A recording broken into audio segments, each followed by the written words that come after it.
तो हम ये बता रहे थे कि इज एम आर के बाद अगर अबाउट टू जोड़ दिया जाए तो उसका अर्थ कुछ और निकलता है। उसका अर्थ ये निकलता है जैसा कि पहचान में लिखाया गया है, वाला है, वाली है, वाले है ना, वाला हूँ, यानी वाला है, वाली है, वाले हैं, इसका अर्थ ये निकलेगा। अगर सेंटेंस की बात करें तो जैसे इस तरह से बताया जाएगा, जैसे तुम जाने वाले हो, वह खाना खाने वाली है, मैं वहाँ रहने वाला हूँ, तुम अपना काम करने वाले हो, यानी कि सब में वाला है, वाली है आ रहा है ना, इस तरह से तो आएगा ही। साथ में ये भी हो सकता है मैं खाना खाने ही वाला हूँ, मतलब ही आ जाएगा। तुम बाजार जाने ही वाले हो, यानी उसमें ज़्यादा फोर्स दिया जाएगा, ज़्यादा बल दिया जाएगा। एक ये होता है ना कि मैं जाने वाला हूँ, अरे मैं जाने ही वाला हूँ, जब ये आ जाता है मैं जाने ही वाला हूँ तो उसमें ज़्यादा फोर्स किया जाता है ना।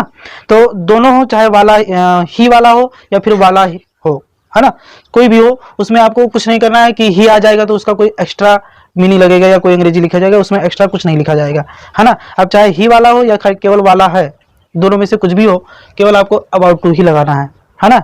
जैसे मैं गीत गाने वाला हूँ या फिर मैं ये कहूँ कि मैं गीत गाने ही वाला हूँ, दोनों का ट्रांसलेट सेम रहेगा, उसमें कोई चेंज नहीं रहेगा। बताइए समझ में।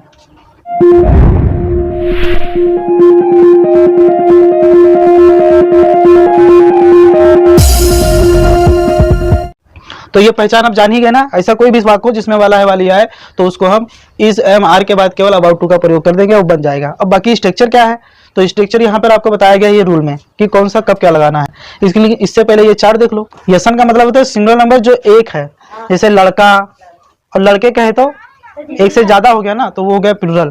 जैसे गाय गाय, समझे, लड़की लड़कियां। तो यदि हमारा सब्जेक्ट एसन है, ही है, सी है, इट है या फिर किसी का नाम है, तो आपको इज अबाउट टू लगाना है। क्या लगाना है? और इकलौता अगर आई है तो उसके साथ आपको लगाना है आई एम अबाउट टू। और यदि हमारा सब्जेक्ट पियर है, वी है, यू है, दे है, तो आपको लगाना है आर अबाउट टू। ये चार्ट कंप्लीट है ना। अब स्ट्रक्चर यही कि सबसे पहले आपको सब्जेक्ट लिखना है, उसके बाद इज एम आर तीनों में से एक लगाना है, जैसे पहले इज एम आर में लगा रहे थे, है ना, कि कब इज लगाना है, कब एम लगाना है, कब आर लगाना है। उसके बाद ये अबाउट टू को वैसे उतार देना है, समझो द इज में मिला है, ठीक है। प्लस आपको क्या लिखना है, वर्ब का फर्स्ट फॉर्म, उसके बाद ऑब्जेक्ट लिख देना है।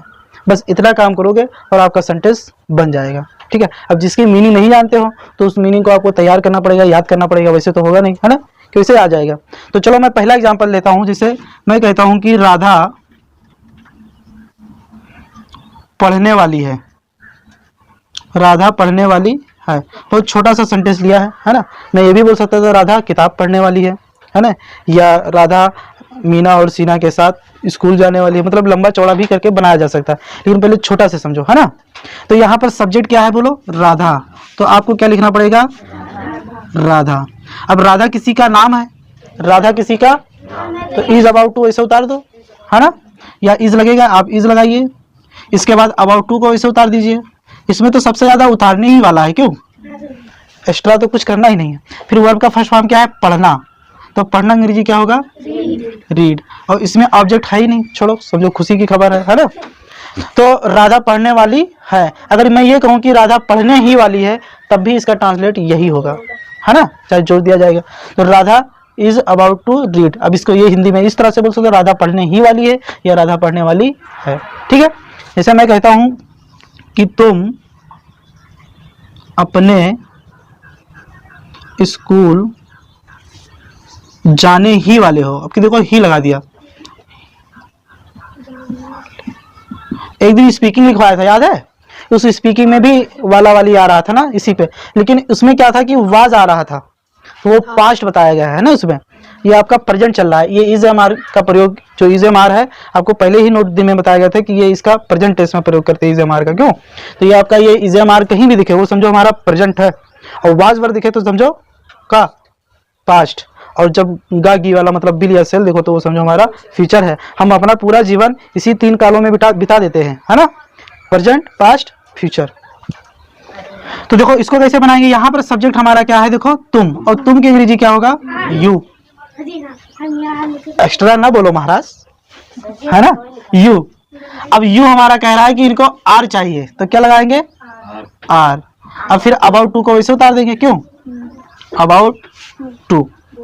अब जाना अंग्रेजी क्या होता है, गो, और उसके साथ भी लगेगा टू, है ना। अब कहा अपने स्कूल, है ना, तो यू के अनुसार अपना अपनी वाला चार्ट याद कीजिए, तो क्या होगा, योर स्कूल, है ना। चलो एक एग्जांपल और लेता हूं, जिससे मैं कहता हूं कि वह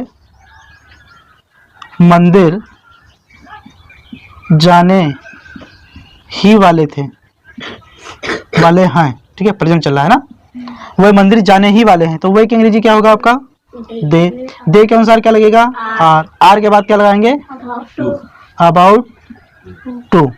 अब लिखेंगे गो टू टेम्पल। जहां पे गो आएगा वहां पे टू आएगा, आपको पहले भी बताया गया है ना। अब ये मत कहना कि डबल बार हो गया, है ना। तो ये इनके लिए है और ये इनके लिए है, उनका अलग अलग मैटर है, ठीक है। तो चलो प्रिंस ही बताएंगे, है ना। बताओ, जिसे मैं कहता हूं कि वह पानी पीने वाला है, वह पानी दूसरी बार हो गया ना, वह पानी पीने वाला है, वह पानी पीने वाली है। सी देखो जेंडर चेंज होगा तुरंत ना। She is about to drink water, है ना, ड्रिंक वाटर, है ना। इस तरह से आपका सेंटेंस बनेगा। जैसे मैं कह रहा हूँ कि मैं खेलने वाला हूँ, I am about to play, I am about to play. तुम उसे गाली देने ही वाले हो, you are about to abuse। है ना। तो इसी तरह से जैसे आप घर पर जाइए और आज कम से कम इसी इज़-एम-आर के बारे में सोचिए, ऐसे नए नए सेंटेंस सोचो, अपने आप से बनाओ। कम से कम अगर चाहो तो 100 सेंटेंस बना सकते हो, और 100 सेंटेंस इस तरह से बनाइए और खूब उसको बार बार रिपीट करिए। तो देखिए, अगर ये वाला वाली से अगर आपको कहीं कुछ ट्रांसलेट बोलना है तो खुद ब खुद बोल लोगे कि नहीं बोल पाओगे, लेकिन उस पर खूब गौर करोगे, खूब चिंतन करोगे, खूब मनन करोगे, खूब अभ्यास करोगे, खूब प्रैक्टिस करोगे, तब ये होगा। अगर ऐसे 2-4 सेंटेंस, जैसे सर जी बता नहीं थे 4 सेंटेंस, समझ गए, सब कुछ हो गया, बनाना भी जान गए, रूल भी जान गए, नोट भी जान गए, पहचान भी जान गए, सब कुछ जान गए, लेकिन 2-3 दिन बाद यहाँ से साफ, है ना।